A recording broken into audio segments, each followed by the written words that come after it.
Good morning, good afternoon, good evening. Welcome wherever you are, whenever you are listening or watching this. I'm joined by my good friend and colleague, Jan Chapman, who came through trainings with Asset Academy. I was going to say a long time ago, but that would be, well, I suppose it was a while ago, with your husband, Neil, didn't you? Hello, Jan. Good day, everybody. Well, hello. Hello. It's a bit strange when you record a podcast, I find, because you just don't know when people are going to be listening to it. So it does feel No, I went to say good morning. Well, it is good morning. It's 10:24 on... Exactly. Oh, I was going to say April 1st. No, that's tomorrow. I was going to say pinch punch first of the month, but anyway. Now, we're going to be talking today about how you transformed your portfolio that wasn't performing particularly well into something that is, well, quite a thing of beauty now. We could say you transformed a beast into a beauty. Would Absolutely. that be fair? But just before that, talking relevantly, just at the moment, landlords are facing all sorts of challenges. For some, it's legislation. For others, it's the changes in taxation, and for many, it's becoming almost prohibitive for them to be in the business. What do you think is the biggest challenge that we face right now? It's good. I think the biggest thing at the moment for people as they start is actually rising, or current landlords is the costs rising. Or that's the one I find the most scary in a way to me. Is the rising cost, particularly if you're doing HMOs or anything where you're paying the bills, because of course you've done your calculations and suddenly you're seeing them go, rising sky high. So I think that's the thing that is one of the biggest things. Well, licensing on an HMO can cost you hundreds per year, can't it? And I was just reading an article now. There's two more boroughs in London. I think it's Greenwich and Lewisham. They're looking at putting in more selective licensing. I mean, Greenwich apparently already has loads of selective licensing, but that's one cost for sure. Well, absolutely. I mean, each time they do that, you've got the cost of actually just doing the license, plus anything else that you might have to do for it. Now, of course, some of the regulation. Excellent, because it's brought people have had to bring their properties up, and of course there'll be many landlords that that's why they were selling, because they didn't want to spend the money to bring them up, to make them into properties that were licensable. But that's good. So that's a good side of the regulations, and that's why some of the properties have come on the market, which have allowed other investors to be able to get them, because of course they've worked it out, they can work out the costings for doing those the necessary work that is needed to be done. But it does add the cost, because of course you've then got to pay the £600 plus of the fee to do that. But if you're going into them new, then that's what you now know. That's what's the costings that it is going to be. So you work out your figures accordingly and what's it going to work for you, because it's all about the numbers in the end. So going in as new investors now, those are the things that you're going to have to allow in when you work out how much the whole deal is going to cost you to get in, and then to run them, to know what you're going to need to be bringing in to make a profit. Yeah, and one of the things there, you said that legislation is a good thing. It is, because, by hook or by crook, I think that the legislations will improve the industry as a whole.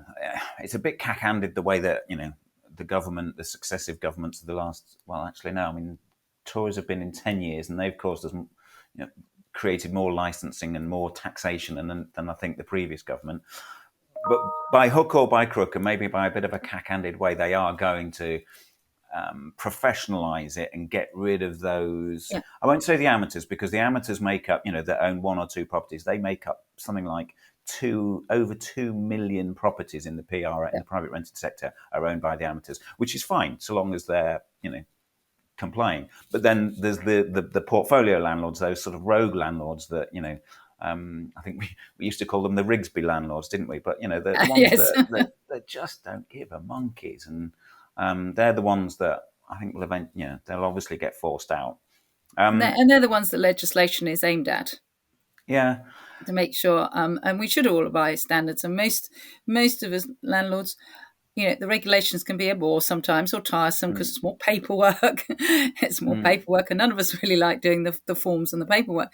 But we know that it's doing it for the good. It is for the good because it will bring the standard up, which is important that everybody abides by those standards, which is what hopefully most of the people that I would know and talk to, that's what we do, but Yeah. we have to have the legislation there. I mean, the other legislation that's, I know, getting worrying some people is the new rules about EPCs, because of Yeah. course many people have got their properties that their properties are good. There's nothing, they're not bad landlords, they're not bad properties, that, everything. It's just that, they haven't got certain necessarily the bestest, greatest, most wonderful double glazing windows or something, because they're older properties. I've Yeah, got one yeah, and particularly. and again, this is something that will force a lot of older landlords out. I mean, Yeah. and any a couple of forums I follow quite closely. Whenever EPC comes up, people go, "Oh well, as soon as it goes to C, I'm out," and that's fine.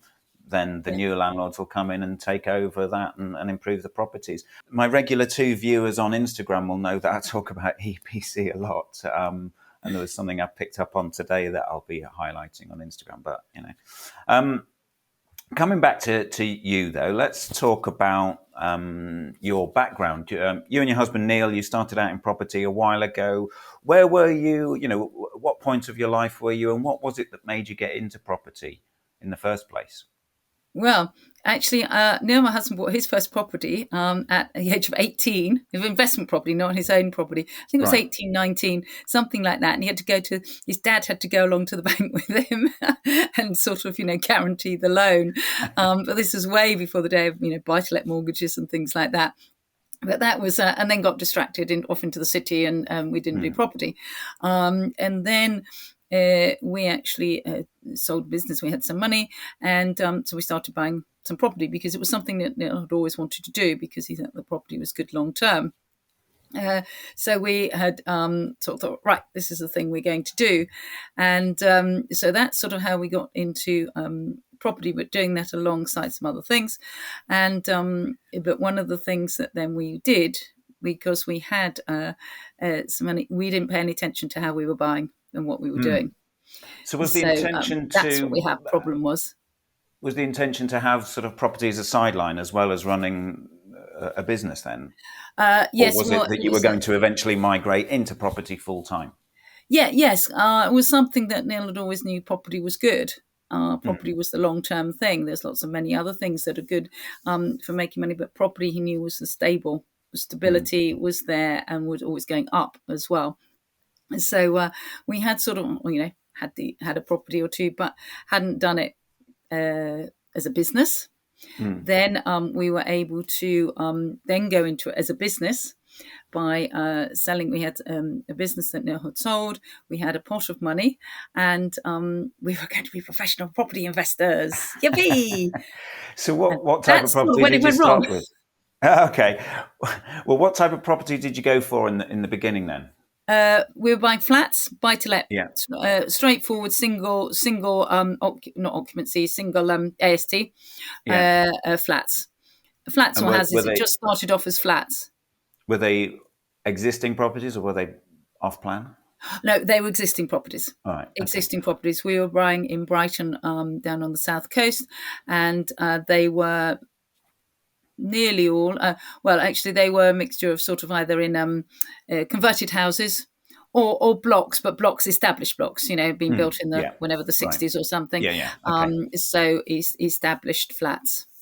And during this time, did you change the type of property you went for, or was it solely that it was just the single It was flats that at you? that time. It was Yeah. a single occupancy, straightforward buy to let. I should have said actually that at the very beginning that you are going to be very open and honest about how this portfolio was running, because we do need to sort of delve into how you were structuring the purchase and the running of the portfolio. So talk me through that. You were buying flats and then talk me through the next. Yeah, absolutely. We were buying them. We were buying them, putting down the cash deposit. This was our money. Putting down the cash deposit, refurbishing them, and then letting them out. Now, the letting them out was the easy bit because where they went, there was never a void or problem with getting them let. Where the thing was that we were spending we'd ask for a little bit of a discount off or something. But, basically the asking price was the asking price. You'd knock a little bit off because, that's the game. But we didn't really pay attention to the cash flow side of it at the end. So we then did them up very nicely. I'm not talking super, gold taps or anything, but we did do them up and spent more money than we should have been doing for the spec that was needed. So, one bed flats paying sort of, I can't remember at the time, and we're talking, 15 years ago now, sort of, 25, 30,000 for a one bed flat. I mean, come on, what the heck were we doing? And of course, flats have a lot of charges, everyone. So there's the service charge, just your normal maintenance, but there's service charges, particularly if you're in a block, they're normally more. There's maintenance charges, which I realise you have on every property, but you don't have any control over it when it's in a flat, unless you own a share of the leasehold and you're only in sort of 2 or 3 flats together. So the structure was using our own money, but not paying attention really to the best use of it. Okay, so was it just the two of you at this stage, or did you have any sort of outside help, advice, or anything? So you're kind of making it up as you went along? Is that fair to say? You're sort of making it up as you went along, is that fair to say? You just went out, you went out, you saw a flat, you went to see a few, you knew they would rent out, they were in houses that looked all nice. I mean, and they're in Brighton. I mean, Brighton's always been popular, flat by the sea. Who doesn't love that? Exactly, and the demand's there. Yeah, there's always been a huge demand for Brighton. Yeah. I mean, since I've lived in London, which is 30-something years, people, I've met people at various stages say, oh yeah, we're moving to Brighton, it's lovely down there, yada, yada, yada. And it's all sorts of people at all sorts of stages in their life just like to move there. Okay, so so you got these flats, they're rented out, you've done them up really nicely. You've done it all on your own, you've kind of made it up as you've gone along. What was the point where it started going wrong, or it wasn't quite ticking the boxes, let's say? Yes, well, it's all down to the numbers. And what was happening was that we hadn't done a good enough projection on how much everything was going to cost us, as I say, things like the service charges. So that therefore, they're renting out nicely. And so the money starts coming in, fantastic. But by the time we actually really started looking at it, was that you add this all up and the money coming in and the money going out didn't equate. And that's the wrong way. Now, obviously, one happens and you're probably out a little bit. So you're like, okay, that's fine. We can manage that. We'll buy another one. The same thing happened. And then we'll buy another one because we could at the time and we had the money to do it. So it was never a crunch point after sort of the first 1 or 2, really, because each month you could sort of, sup it a little bit, and we didn't really notice it to start with. So, and then we bought another one. And this was when it was really easy to get mortgages as well. So that was a very different climate, wasn't it? Lending was, you almost had to say, well, yeah, I earn this much. And they'll go, okay, you can have that much. Absolutely. That was it. And you could use your rental as your income. So all your rent income was your income, which of course now it's done differently. But you just said, well, this is my gross rent, which was your income. So it was very easy to get mortgages. So it got... We kept doing the same thing again and again, which of course is, as we all know, completely stupid. But you carry on doing it, thinking the next one will dig you out of the hole. The next. So you were totally sticking to the insanity rule as written by Einstein, doing the same thing over and over again, hoping for a different outcome. Yeah. Yep, absolutely. Thinking. Well, this one will be all right because it'll earn us a bit more money each month, and that'll sub the other ones. So, which is bonkers, absolutely bonkers. But hey, that's what we did. It's done. So we kept doing the same thing again and again. And what was happening was how we could manage to live, because we didn't have jobs at this time either, because we'd Neil had sold the business, we were doing this, and I had also given up my job because at one point we thought we might go abroad for a little bit. So given up the job, decided we wouldn't do that, we'd concentrate on property, and of course now we had no income, sort of job income. So And I completely lost the point I was going to make there, but never mind. Well, okay. Well, when was there a point then you realised you were deep in the mire and Yeah. something had to change? Yeah, that's it. I know where I was Yeah. going. Thank you, Simon. So there you are. Simon knows I get a bit, I forget. I go off here a bit. But how we were managing to keep going was that at the time, the market was rising very fast. So the market was going up very fast. So properties were going up. So what we were able to do, and at the time you could get advanced mortgages on the property. So the market is going up. Your 75% loan to value, of course, has gone up. So you can borrow the difference from what you originally bought and the 75% that it was, say, a year later. So we will keep getting further advances. So those further advances effectively became our income.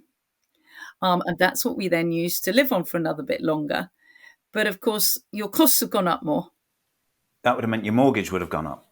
Absolutely, Simon. Yeah. Thank you. The mortgage would have gone up. So, well, we didn't have enough money monthly anyway. So now we've put another cost in.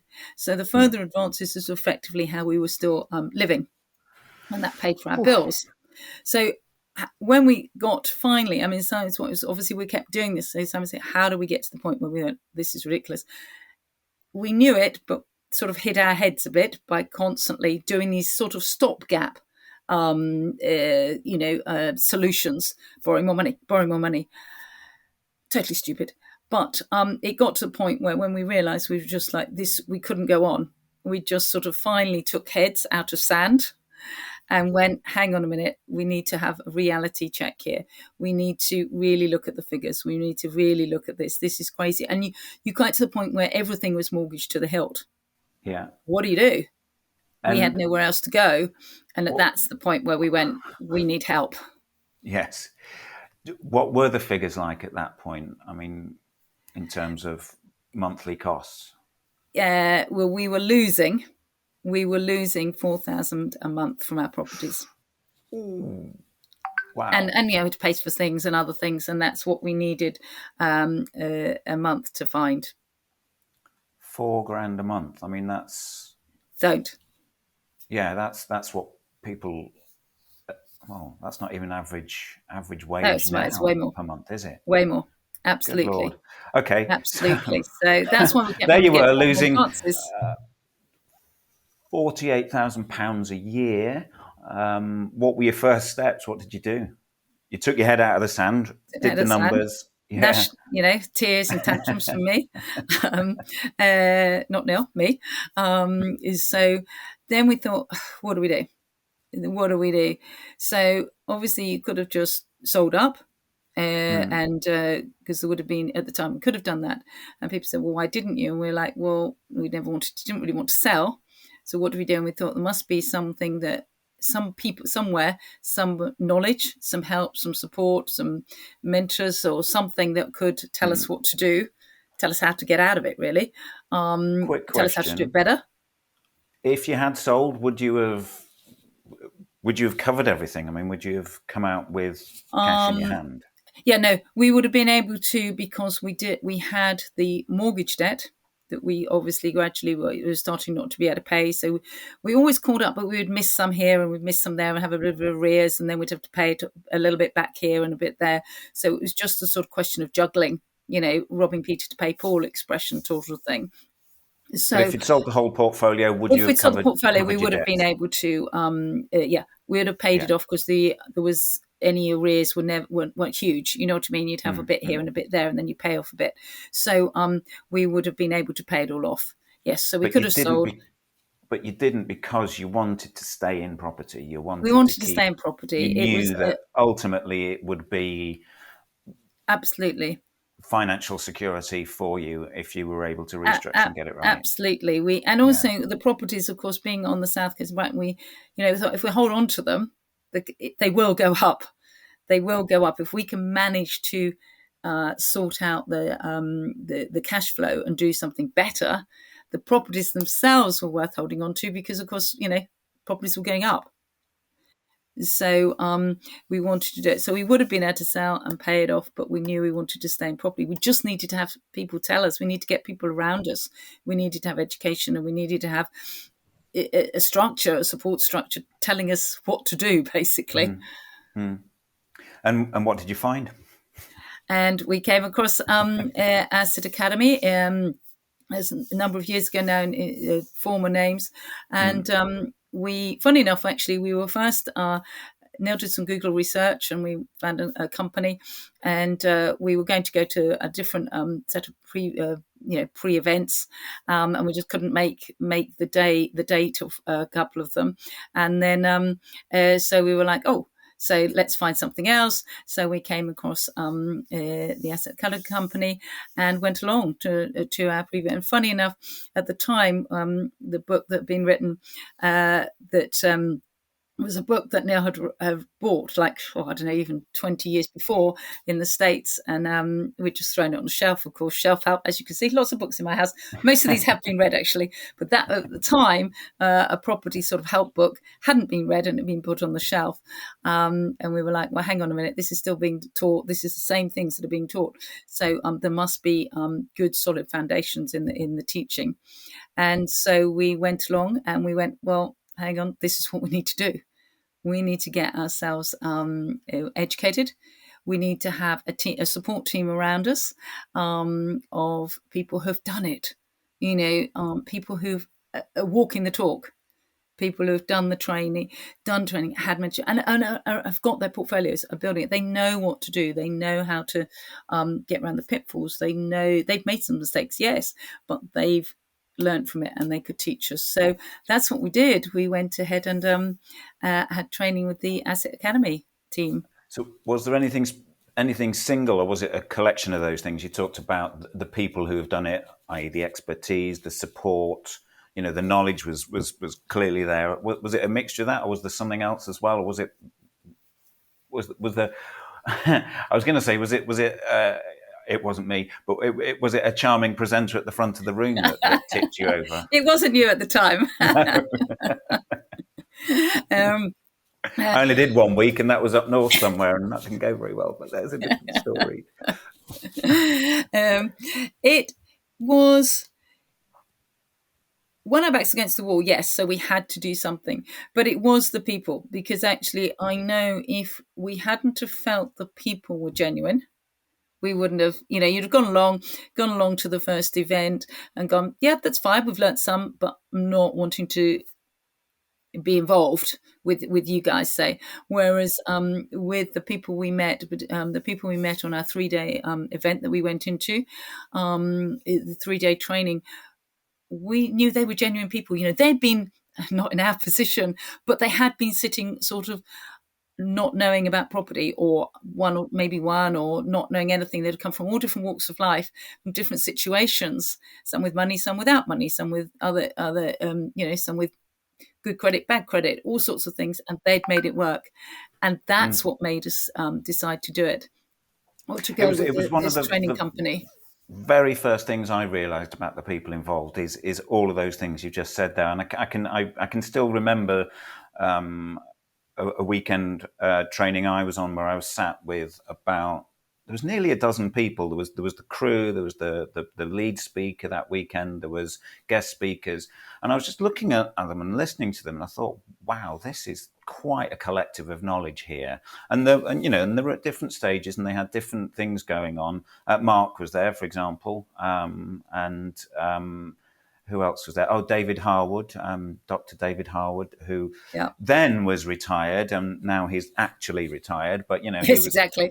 He said, I am retired. But I thought, wow. And as I got to know him over the next few weeks, I was like, you're not retired. You're as busy as anything. But it's his definition of retirement. Absolutely. But the knowledge and the amount of people willing to share it as well was something I recognised. Yes, exactly. And I think that's a lot of people say, but it's competitive. It's a competitive market because people are, there's demand for property, say, or surely, why would you share with other people, or or help? Why would you help other people? Because surely that's going to give you more they're going to get anybody offering to help. Well, surely why would they do that? Because that means there'll be other people that might compete with them for properties. But actually, there's enough. There's a lot of So, property, everyone. There's a lot of property out there. There's always going to be properties that come onto the market for different reasons. Ones that you as an investor can get, properties that need some work doing, properties that haven't been touched for so long, properties that you can turn into different things that are more in demand today. That mhm. perhaps the property isn't too, there's nothing too bad with the property, but it can be turned into something different today because we've got different strategies and different demands. The market's got different demands, Mm. so there's always things out there. And especially at the moment with the market fluxing as it is, there might be a whole bunch of those amateur, and I don't mean that derogatory, but those amateurs who only have one or two properties that have bought them as a sideline or a pension prop up. There's a strong likelihood those sorts of people are going to leave the market, and Yes. and others will buy their properties. So there's something like I think I said. Did I say this when we came on air? I can't remember, but there's something like over 2 million properties are owned, Yeah, singularly. So if that's 2 right. million properties are suddenly on the market, for the rest of us, there's loads there. There was one presenter I remember seeing who had quite a large family, and one of his closing remarks was, there's the shot of him in a pool sort of somewhere, and he said the water's warm, there's room for everybody, and the next pitch would be him and his family of about 9 children and their children. So there's about 17 of them all in this pool going, you know. So you're absolutely right. There is plenty of opportunity for everybody, and There is. that's, I think, something that you've got to get over is the fact that people will share the information because They will. there is room for everybody. And beyond, also it's beyond you've got the we then went and had the training, so Mm, we had theory training, our classroom sort of training, and also then you have one-to-one. We have one-to-one training, our mm. mentorship. Well, that was the next thing I wanted to ask you then. What came next, and how did you turn it around, this beast of a portfolio, Yeah, into the well, we beauty had that to it work is quite now? fast, and we did have time. So what we did was we did our first 3-day training. We then decided to go on to further training with the company.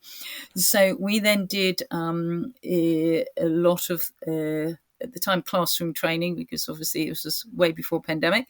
Mm, We did a lot of classroom training very quickly, and we did buy-to-let, creative finance, HMO, lease options, social housing. We did a lot of training quite quickly, and alongside that were putting things into action to change the portfolio. And then we had our mentorship. So we did training. I think we did about in a year, we did a lot of the training courses, and we had our mentorship just over a year after starting. mhm. That was right. And what we did was we used this theory, used the support, the extra support we were getting as well, by going and constantly asking people how to do things. You mentioned Dr. David Harwood. Actually, I know I rang him up at one point from a property and said, this is the situation. I was looking up at something, will this be all right? What do I do? And then I went ahead and bought the HMO, which was still owned. So what we did was, alongside the theory, we put into action tightening up the current portfolio, getting rid of costs that we could. We knew how to work smarter because of the training that we had. Even just the, no, not even just, I sat in the buy-to-let training and I was like, well, I've got buy-to-lets. I knew I'd done it all wrong, but just, I just was like, oh, screed of action notes, because I could tighten up stuff. We could do things differently. Some we could change on the existing portfolio, and some I knew then how to do it properly going forward. So just at the buy-to-let course, then you realised that there were changes you could make to your existing property, the way it was structured, that would start reducing that £4,000 a month Yeah, deficit. absolutely. We tightened up on uh, just everything really. Tightened up on, because some of the things I had done where I was doing it, which actually wasn't the sensible way of doing it to start with. Well, not to start with. For some people it is, some people it isn't. But and therefore I didn't put in proper inventories and things like that, which means I couldn't claim the deposit. If somebody Mm-hmm. damaged something, I couldn't claim the deposit because my inventory wasn't tight enough. That sort of thing. You think it's small things, but those Mm. small things add up.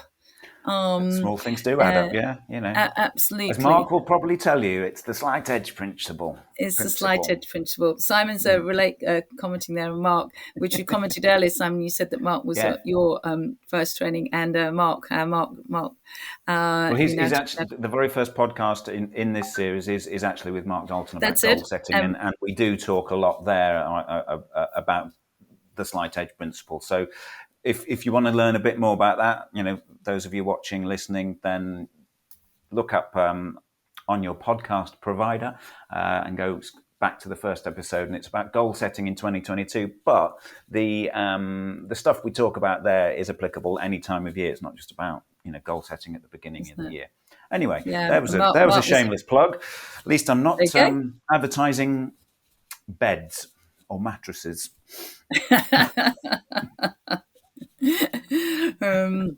Mark was at our first 3-day event and taught us creative finance. And in fact, I've spoken to him 8 o'clock this morning, 9 o'clock this morning, 9 o'clock this morning.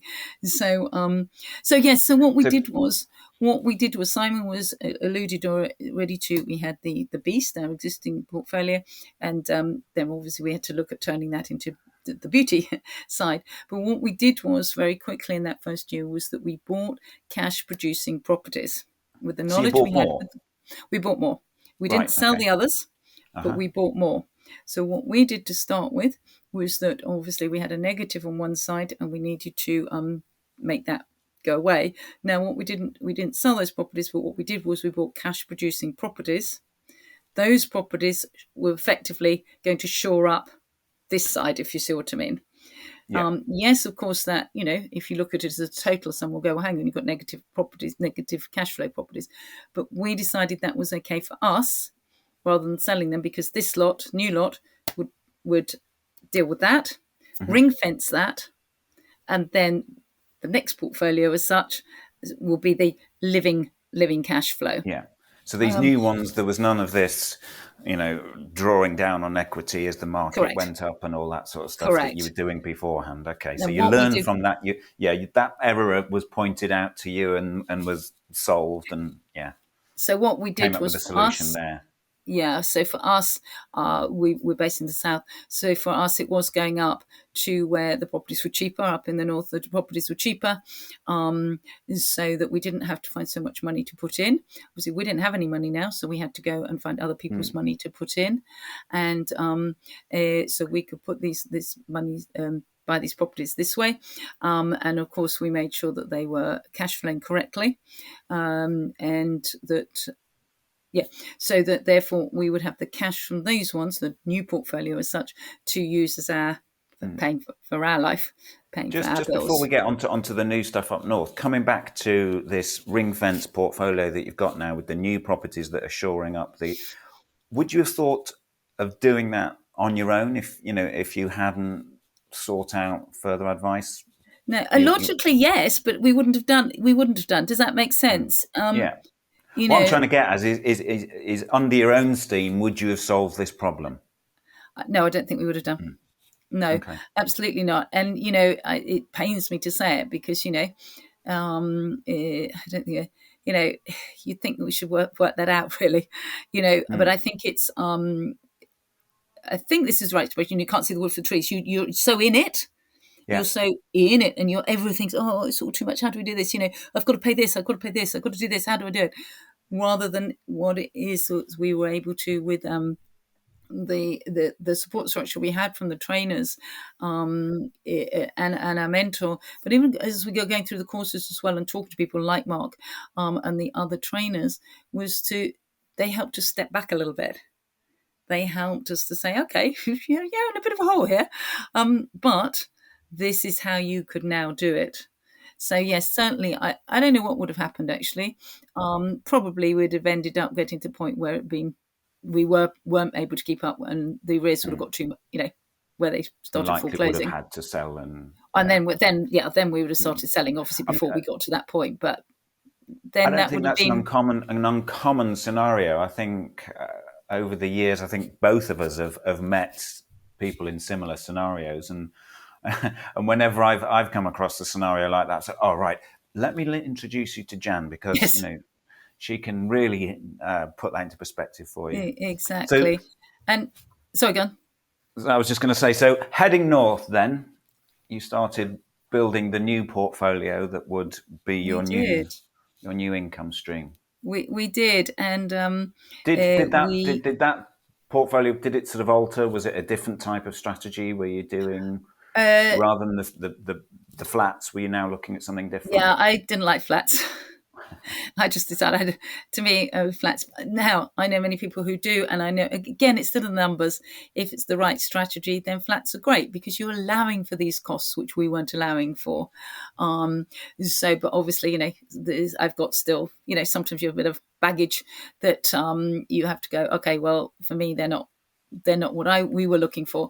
So we went up north. We went up to started in Hull. We've got some Hull and Sunderland up there, and buy-to-lets, and we did a couple of HMOs as well. So we did buy-to-let and HMO.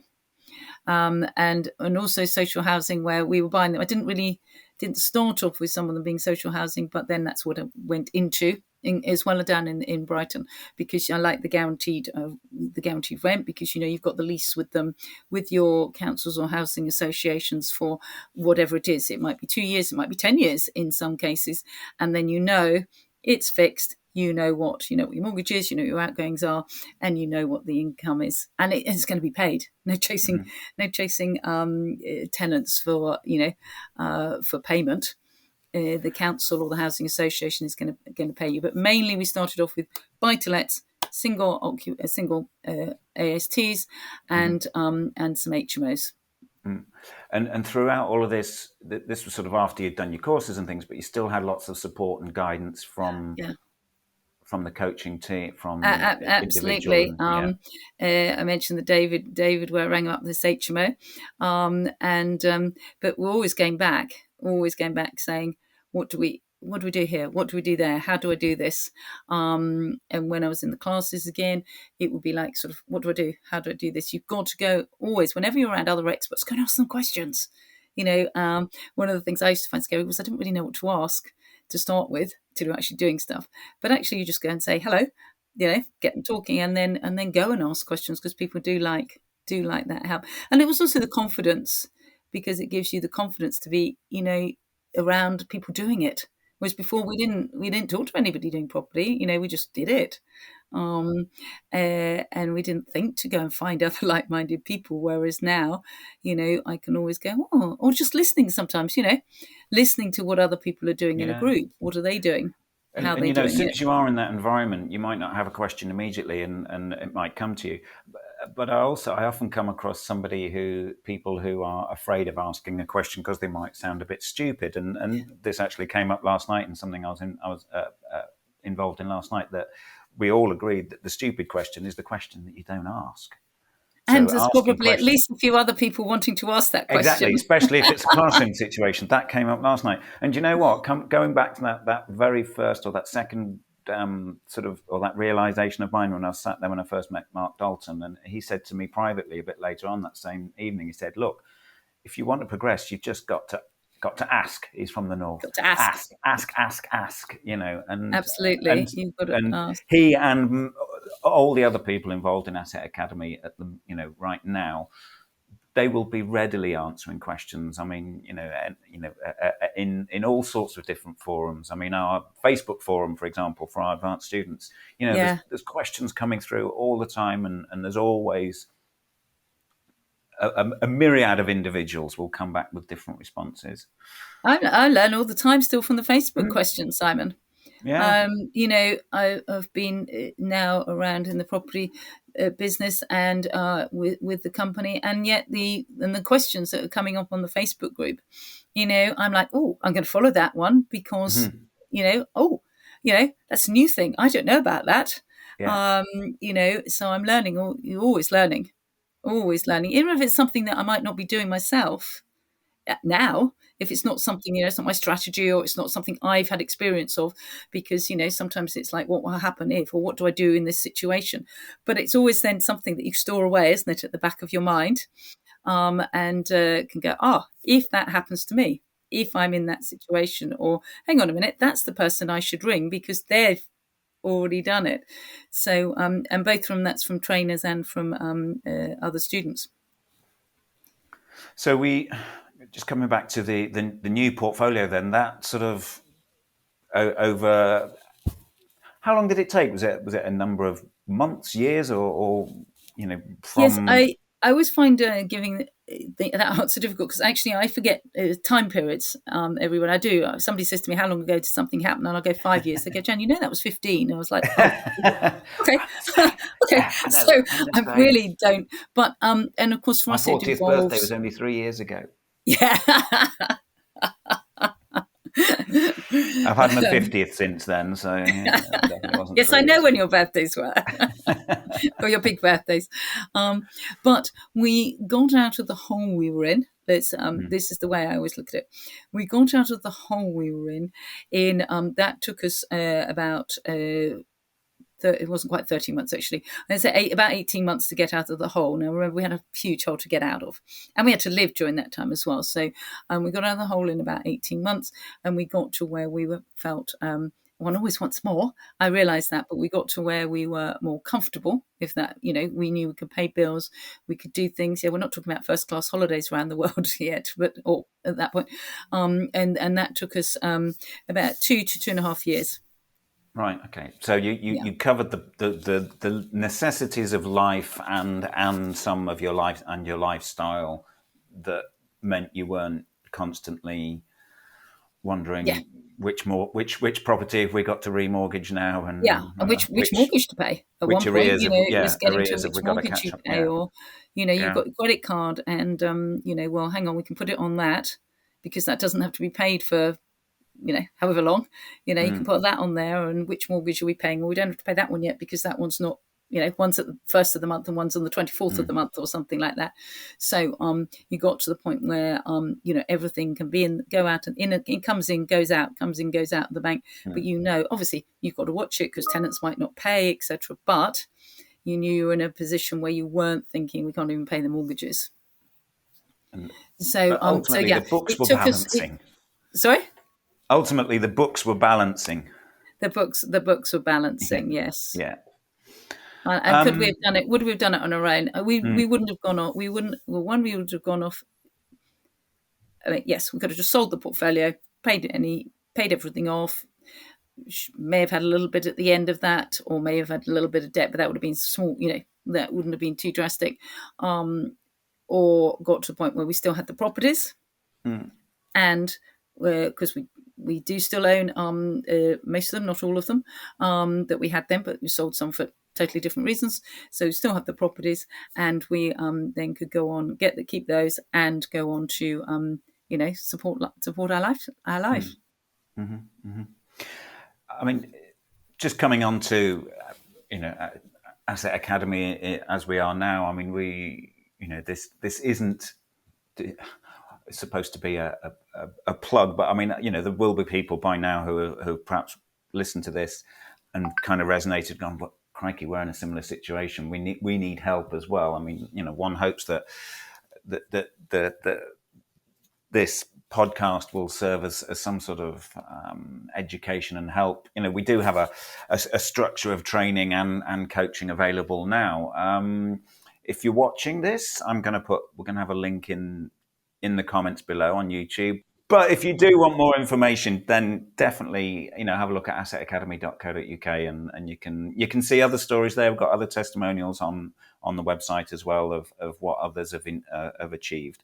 I think it's your story, Jan, though, is quite extraordinary. I mean, there's so many lessons that you can take from that: resilience and determination, and fundamentally understanding that property does equal financial security. Yeah. Brackets if you get it right. Absolutely. It But you're gives you able to turn it freedom around, as which is, well. yeah, it does. It gives you the freedom because, yes, you still have to, even if you don't keep going on, you get to a certain point, you should always do some more because rising costs, etc., that you have to allow for. Yes, so things have gone up, tax has gone up, utilities, if you have to put one property in, two properties in, once you get to your goal, or your financial freedom, you may not want to do much more because you've got lots of other things, wonderful things to do in life. But you'll always be putting something in because to allow for rising costs.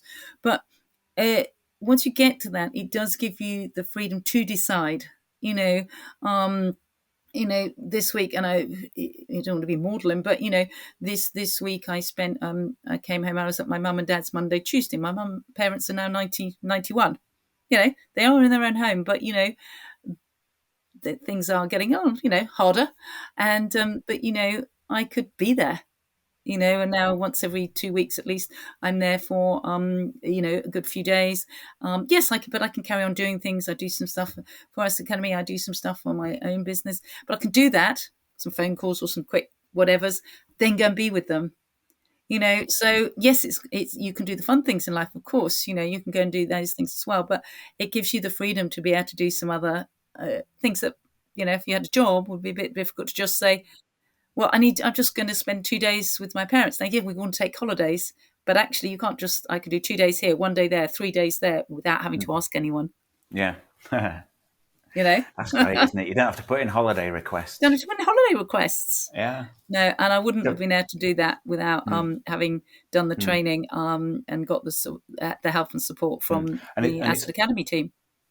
Ongoing expertise from people who are actually involved. So all of the, we talked about legislation and the challenges right at the beginning of this.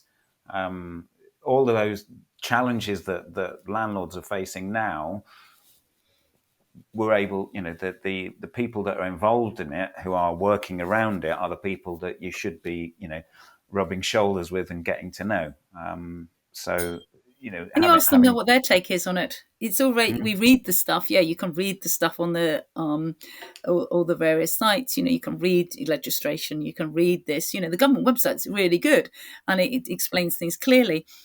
But I find that's there in black and white. But it's then going to people and saying, but what does this mean? How's it going to affect us? What do we really think? How's it going to affect you, me?